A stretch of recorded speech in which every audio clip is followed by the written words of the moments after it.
En modélisation statistique et plus particulièrement en apprentissage statistique supervisé, il existe deux grands groupes de modèles, deux grands groupes de méthodes. Les méthodes de classification et les méthodes de régression. Les méthodes de régression sont utilisées lorsque la variable d'intérêt, la variable cible, la variable dépendante, elle est quantitative, elle est continue. Et les méthodes de classification sont utilisées lorsque la variable d'intérêt, la variable dépendante, elle est qualitative. Et lorsqu'on a une variable cible, une variable d'intérêt, une variable dépendante qui est qualitative et prend deux modalités distinctes, l'approche de référence à tester est le modèle de régression logistique. Salut et bienvenue sur Stats and ML pour tous. En ce jour 30 de ce challenge, je vous présente le modèle de régression logistique. Qu'est-ce que nous verrons? Nous verrons ce qu'est le modèle de régression logistique, quelle est son utilité et son principe. Nous verrons également les hypothèses d'un modèle de régression logistique et les hypothèses qu'il faut valider avant d'interpréter un modèle de régression logistique. Ensuite, nous verrons comment sont estimés les paramètres d'un modèle de régression logistique. Et puis nous terminerons cette partie par les mesures de performance qui sont généralement utilisées pour analyser les performances, la qualité de prédiction d'un modèle de régression logistique. Sans plus tarder, on va commencer par ce qu'est un modèle de régression logistique. Qu'est-ce qu'un modèle de régression logistique? Quelle est l'utilité d'un modèle de régression logistique? Quel est son principe? Pas l'utilité. Un modèle de régression logistique, est une méthode utilisée en modélisation supervisée d'une cible binaire. Le modèle de régression logistique est utilisé dans le cadre de la prédiction ou de l'inférence, comme toute méthode d'apprentissage statistique supervisée. Et le modèle de régression logistique est une méthode de classification, une méthode de scoring. Et c'est l'approche de référence à utiliser lorsque on a une variable d'intérêt qui est binaire à cause de l'interprétabilité du modèle de régression logistique qui est assez simple à comprendre, simple à expliquer. Et quel est le principe? Le principe du modèle de régression logistique, c'est de modéliser la probabilité d'appartenance à une classe. La classe de référence. Et cela se fera comment? En modélisant le lien entre le logit d'une variable binaire et les variables explicatives sous forme d'une équation linéaire. Et pour bien comprendre l'écriture d'un modèle de régression logistique, il est important de garder en esprit deux fonctions qui sont utiles. La fonction logit et la fonction sigmoïde. La fonction logit s'écrit de cette façon. La fonction logit, c'est le logit de P, donc elle est définie de 0, 1 dans R. Et qui s'écrit de cette façon, et la fonction sigmoïde, c'est la fonction du logit. Donc, la fonction sigmoïde, c'est la fonction de lien qui est utilisée pour transformer le résultat d'un modèle de régression qui prend les valeurs dans R dans un intervalle à 0, 1 pour pouvoir estimer la probabilité d'appartenance à la classe de référence. Donc, il y a deux fonctions utiles à retenir, à savoir lorsqu'on utilise un modèle de régression logistique, la fonction logit et la fonction sigmoïde. Les deux sont inverses l'une de l'autre. Et puis, comment s'écrit un modèle de régression logistique? Le modèle de régression logistique s'écrit de cette façon. Logit de P de x égale à log de P de x sur 1 moins P de x qui est à x transposé bêta. Donc, on a une variable dépendante qui est qualitative, qui prend deux valeurs. Ici, j'ai supposé 0 et 1 avec 1 comme étant la valeur de référence. On a P variable explicative plus la constante, une réalisation des valeurs prises. Alors, et P de x, la probabilité que y prenne la valeur 1 sachant grand x égale petit x.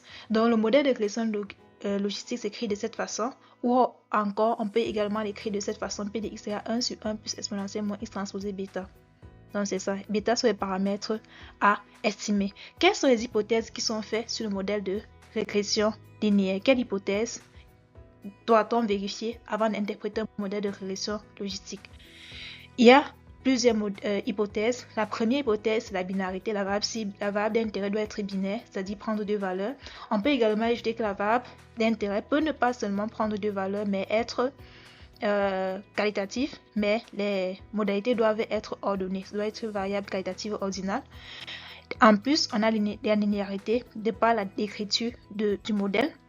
Et les observations doivent être indépendantes. Donc, en modèle de régression, lorsqu'on utilise un modèle de régression logistique, les observations doivent être indépendantes. On doit avoir absence de multicollinéarité, c'est-à-dire les variables explicatives doivent être indépendantes entre elles, doivent être faiblement corrélées entre elles. Et les variables explicatives doivent être corrélées à la variable d'intérêt normale. Et ici, pourquoi? Parce que le modèle de régression logistique est difficile à interpréter lorsqu'on a des coefficients qui sont non significatifs. Donc, on doit se rassurer que les variables qui sont retenues et lors d'harmonisation à des coefficients qui sont tous significatifs. Donc, on doit vérifier que tous les coefficients de notre modèle sont significatifs. Ceux qui ne sont pas significatifs, on doit les enlever du modèle. On a également la taille de l'échantillon doit être grande. Pourquoi la taille de l'échantillon doit être grande? C'est pour pouvoir faire les tests d'hypothèses, pour pouvoir vérifier que le modèle est significatif et que les coefficients sont significatifs. C'est ça que c'est la taille d'échantillon qui doit être assez grande. C'est pour avoir de meilleures estimations. De plus, comment s'estiment les coefficients et comment interpréter les coefficients qui sont obtenus? Les paramètres de notre modèle de régression logistique sont estimés par maximum de vraisemblance en utilisant le fait que la variable y, la variable cible y sachant grand x égale petit x sur une loi de Bernoulli de paramètres p de x.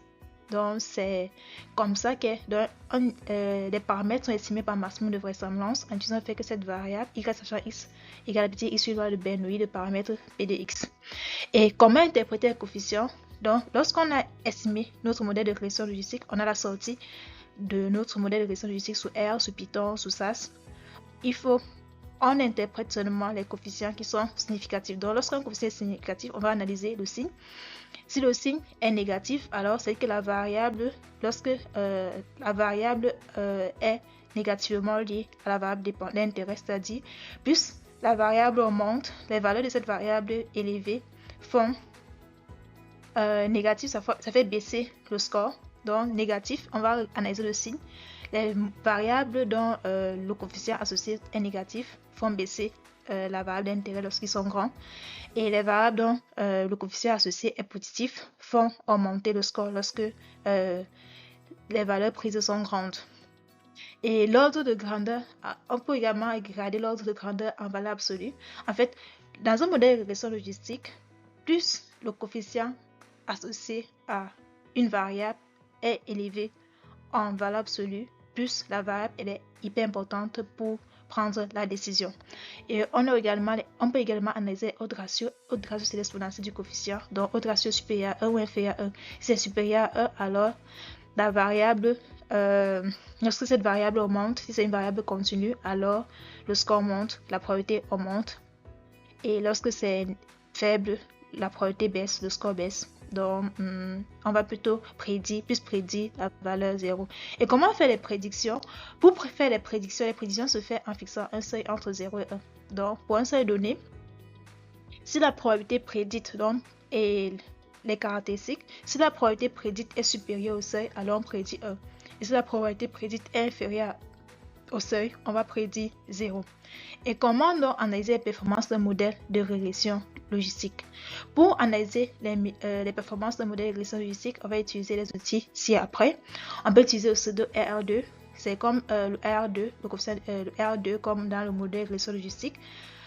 On peut également utiliser AIC, BIC, la matrice de confusion, le taux de vrai positif, c'est la sensibilité, un mois la spécificité, le taux de faux positif, la courbe ROC. La courbe ROC montre comment le taux de vrai positif évolue en fonction du taux de faux positif. L'AUC, c'est l'air sous la courbe ROC. Plus l'AUC est élevé, plus le modèle est performant. Et un AUC à 0,5 signifie que le modèle est similaire à celui d'un modèle aléatoire. Donc, on veut que l'AUC soit supérieur à 0,5. On a également le Gini. Le Gini et l'AUC sont pareils, mais le Gini prend ses valeurs entre 0 et 1. Et un Gini égal à 0 signifie que le modèle est similaire à un modèle aléatoire. Et un Gini plus grand signifie que le modèle est plus performant. Donc, lorsque une valeur de AUC égale à 0,5, c'est-à-dire que le modèle n'est pas du tout performant, c'est similaire à celui d'un modèle aléatoire. Un Gini égal à 0 signifie également que le modèle est similaire à celui d'un modèle aléatoire. L'AUC et le Gini sont liés. Le Gini, c'est 2 fois AUC moins 1. Donc, c'est pour ça qu'on va choisir soit d'autres vont utiliser l'AUC, d'autres vont utiliser Gini. Que faire si on a une variable cible qualitative qui prend plus de 2 modalités? pas de variable, qui prend plus de deux modalités. Dans ce cas, qu'est-ce qu'on fait?